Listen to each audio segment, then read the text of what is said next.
Andy, obviously it's a draw. It was a tough fought battle between the teams, but what was your thoughts on the game? I'd agree with that. I think it's two good teams, going at it. I thought first half I wasn't pleased with the amount of bodies we were committing forward. I didn't think we were getting forward and supporting Gal enough up front, who I thought actually did really well in holding the ball up at times and using his body well to bring others into play, but we didn't get enough players round about him in the first half. I thought second half was much more like it, and we'd periods of quite sustained pressure that you were hoping you were going to make the breakthrough, and unfortunately we couldn't do that. We knew that before the game Stenhousemuir were going to be a big threat from set plays, and that's they'll feel quite hard done by because they've hit the post twice, haven't they? Certainly the second one is a free header, which is a big opportunity for them.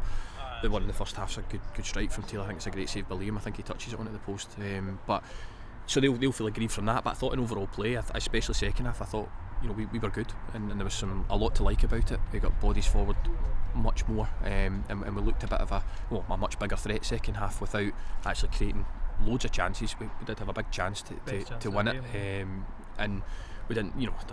It's good play, really good play, and that's what we're looking for. We need that more. We need better decision making from us as a group in the final third. That's not down to 1, 2, 3. It's everybody. Whether that's the subs going on, whether that's the guys that start the game. It's making better decisions in those critical areas that are going to win you games of football, and that's what we lacked today. What I was really pleased with was the endeavour from the team and the work rate, because when you play against any, you're going to have to earn every single thing you get, and that's so it proved today. They're a tough team to play against, and I was really pleased with the attitude from the players and the way that they went about making sure that we got a clean sheet, because we lost Cammy O'Donnell this morning to an illness. He's not been well for a couple of days, so we had to shuffle things about, and again the guys have went in there and performed really, really well when you've asked them to go and do a job that's maybe a wee bit alien to them, and to come away with a clean sheet. You've got to be pleased with that, but what we need to get is much more of an attacking output at the other side of it. But that's not just down to one or two individuals, that's down to us as a collective, and working on things and trying our best to get more bodies forward and into the box. But overall, you can't be too down about it, because I think the performance today, in particular second half, was miles better than it's been in the last couple of weeks, so it's something to build on. And we go to Kelty and go and try and get 3 points there and see where that takes us.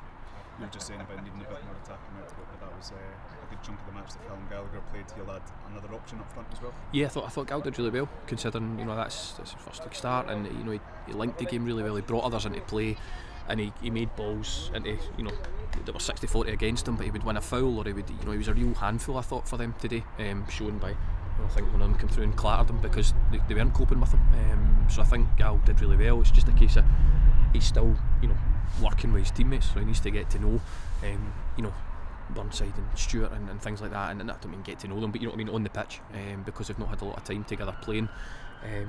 And Andy Clark gave us that little impetus as well, I thought, when he came on, in terms of runners forward and bodies in the box, and I thought it created more space then for Curtis to get on the ball and Stevie, and that led to Stenny going a wee bit deeper and us getting more of the ball. So yeah, there was loads to be pleased about, I think, and I think it's important that you're positive as well, because you can come away going, oh no, it's rubbish, but I don't think it is, because like I said, Stenny are a really tough team to play against, and with the lack of height that we had today in particular, I was, my worry was set plays, and I thought we defended them pretty well, apart from the one that they've obviously had the chance from. But I think overall in a 90-minute game, you can't really be complaining too much about that. So listen, it's a point, and it's on to Kelty next week. Let's go and try our best to win that and see where it takes us.